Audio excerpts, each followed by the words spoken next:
The problem with Rey in Star Wars. Now, I know a lot of people are going to say her problem is that she's a Mary Sue. That's not entirely the problem. The problem is she's simply not a good character that anyone can connect with. Now, I'm going to use the originals and the prequels to reference this. The originals are about Luke Skywalker. I know a lot of people say it's about Anakin, the whole saga is about Anakin. They're wrong. A New Hope is entirely about Luke. You don't really hear anything about Anakin but maybe once, so I don't know how that movie can be about him. The Empire Strikes Back, you learn about Anakin in the ending of it and a little bit in the middle when the Emperor talks to Vader, and then Return of the Jedi, of course, you get more of an arc on him, but still, the entire original trilogy is about Luke. I don't care what Lucas said, he didn't direct the second or the third movie in that saga, so he really didn't know what he's talking about there. He's just trying to pull stuff to make him seem, I guess, more smart. I don't know. Still, I still respect Lucas a lot. But let's get to the prequels. The prequels are, of course, about Anakin. It's kind of hard to pinpoint the main, character, the protagonist and everything, but let's just assume that it is Anakin. So when we meet Anakin, we know he's a little boy, he's kind of new to the world, and we're learning a little bit with him as well. Kind of what you should do with a protagonist, and something we do kind of do as well with Rey. So, with Anakin, though, you see his flaws and you see his strengths. The strengths, of course, is he's very powerful, he's the chosen one, and he's very good at what he does, apparently. I mean, that's what we're basically told, is him being the chosen one, he's very powerful. However, his flaws, of course, are family. That's the biggest part with him. It's family. You know, George Lucas always says, it's a big family soap opera. That's all Star Wars is. And he's right. So when you see with Anakin, his problem is family, and Rey, of course, has a family problem too, is that she doesn't have any family. However, with Anakin, you see what his motivations are. His motivations clearly are, he wants more power to protect his family.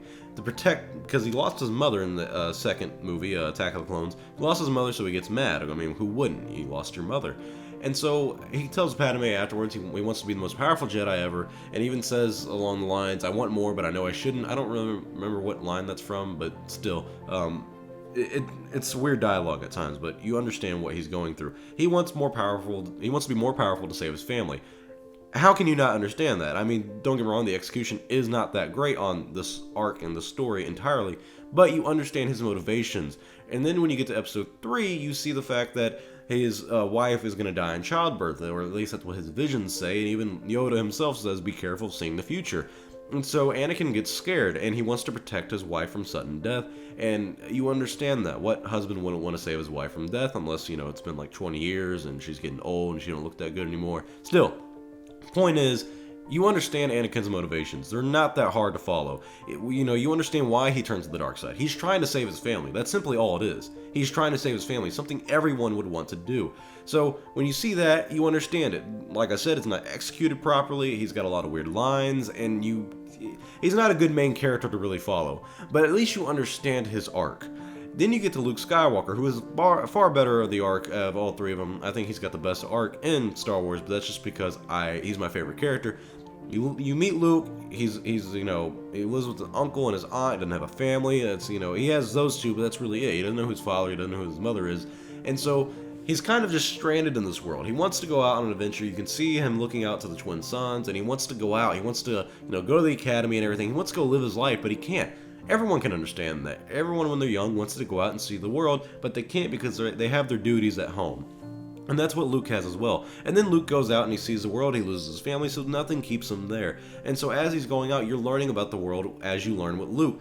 And then you find out that, Luke is, an important character in the entire saga, and he's related to Darth Vader in episode 5. But prior to that, he's just a random nobody. You're going along, you're learning things with him, and you understand his motivations, that he wants to be a Jedi like his father. That's the closest thing he's going to have to a family at this point, and so he's going to connect with his father as close as he can, and that is by becoming a Jedi. So as the saga progresses, you see Luke progress as a character. You see him become better, which is kind of opposite of what happened to Anakin.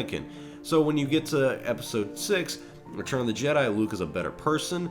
He tries to redeem his father instead of trying to kill him and everything. You see the struggle internally that he has as a character. And so when it finally gets to episode 6 and he finally battles out with his father, he doesn't want to, but eventually gets to the point where he's so frustrated, he's angry. Now, don't get me wrong, the Emperor's threats are very vague and whatnot, but still, you see the redemption, you see the resistance he has against the Emperor, you see the arc of a character.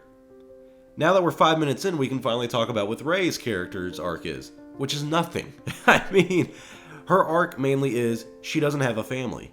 And that's it. The entire arc of The Force Awakens was her waiting for her family, her looking for her family. You kind of understand that, yes, but what are her flaws?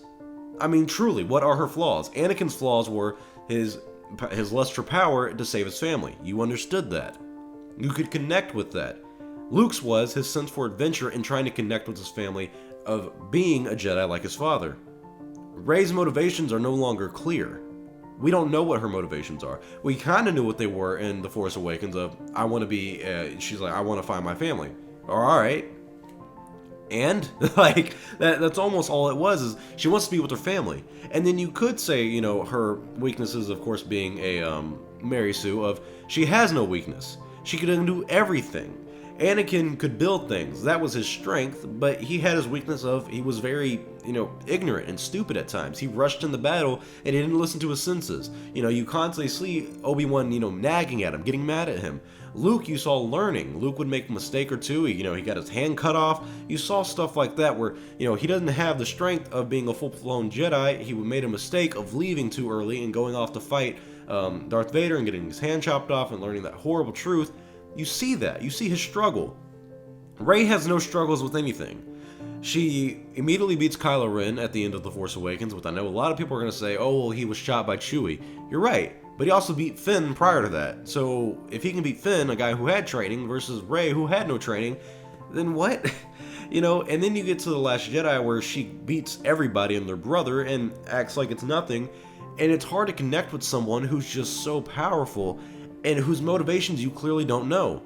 Why does she want to be a Jedi? That's my biggest question, is why does she want to be a Jedi? You can see Anakin's sense for adventure and him, you know, kind of seeing the Jedi and being like, oh, that's really cool, I want to be a Jedi. And also, you know, that he's powerful in the Force, as Rey is, of course. But he's powerful in the Force and he also wants to protect his family. You know, in the first episode too, they talk about his mother. You know, Yoda says, or Ki-Adi-Mundi says, your thoughts dwell on your mother. Anakin's motivations to become a Jedi are to protect his family. Luke's motivations to become a Jedi are to connect with his family, like Anakin. Rey's motivations to become a Jedi are not clear. Does she want to do it for the good of people? Well, that's great, but she thought, you know, people like Luke were a myth until The Force Awakens. So there's not any clear motivation from Rey. And when you boil it down to it, every character has a flaw and has an arc. Rey doesn't have a flaw. Luke had a flaw of he looked in the future and he never looked at the present. And he didn't trust in the Force as he should have. He didn't trust in the light side, and you see this in Return of the Jedi, where he thinks, oh, the dark side might be a little powerful as well and everything, and he used the dark side to defeat his father. And then he realized, if I use the dark side, I'm just going to be like my father. That's a flaw, and he overcame it. Anakin had the flaw of, well, he, you know, looked at the dark side as something he can use to protect his family. And then he realized it destroyed it. And at the end of it all, he realized avoiding the dark side protects his family, like Luke and like Leia. He had a flaw, and he overcame it. Rey has no flaws, so there's no arc for her to overcome it. At the end of it all, when she fights Kylo Ren at the end, like we all know she will, what is she going to overcome, other than evil? Luke overcame evil, while also overcoming his connection to the dark, or not his connection, his, kind of intrigueness of the dark side, his temptation. Darth Vader, when he, overcame the dark side, and when he, ended it all at the end of the trilogy, he overcame the dark side. He resisted. Finally, at least. Rey's arc is going to be, well, the plot's over, but where's the story? Plot and story are completely different things. The end of the plot's going to be, oh, she beat Kylo Ren, but there's no story to it. When it comes down to it, you need a character you can connect with. When we see these characters, we connect with them because we see ourselves in them. I can't see myself in a person like Rey who's flawless. She can say anything, she can talk to any language, she can fly any ship, she can beat anybody with a lightsaber with no training. She's a flawless character. Someone tried to tell me, oh, well, she's naive. Why, because Snoke said so? No, she's not naive. I haven't seen her get tricked into doing anything. Someone said that she has a family. She has no family. That's a flaw. Well, Luke had no family. That's not a flaw. Anakin had no family. That's also not a flaw. That's something they can't control. A flaw is something that you can control. Like Luke looking to the present and not the now. Like Anakin wanting power instead of being, I guess you could say reluctant to power, instead of going power crazy and trusting in the Jedi. These are flaws that they can overcome. And they did overcome them in the end, well, except for Anakin. So, that's an arc. That's a flaw that you can overcome. Not having a family is not a flaw. It's something you're born into. It's unfortunate. That's it. So no, Rey not having a family is not a flaw of hers. The flaw of Rey is she has no flaws, and that makes her a hard character to connect with. So when you watch the sequels, you realize I connect more with the side characters like Finn and Poe, because Poe rushes into things head first and he doesn't think. Finn tries to get out of there as fast as he can and not caring about the people he's leaving behind. These are flaws. These make the characters more human. These make us connect with these characters. When you have Rey, the main character of the new trilogy, that has no flaws, I can't connect with her because she's so perfect. I can't see myself in her. I don't know how anyone else can unless you're like 5. So that's the biggest problem I have with the sequels is that, plot and story aside, plots are simple. Empire's bad, the rebels have to defeat them. The story's better. The story of Luke Skywalker becoming a Jedi and defeating the dark side, which happens to be his father. Different things between plot and story. The plot of the new trilogy is pretty simple. There's an evil First Order, and the Resistance has to beat them. But the story isn't interesting. And if you take that away and you just boil it down to characters, well, at least let me be interested in my characters. But I'm not, because I can't connect to them. And that's a huge, huge flaw.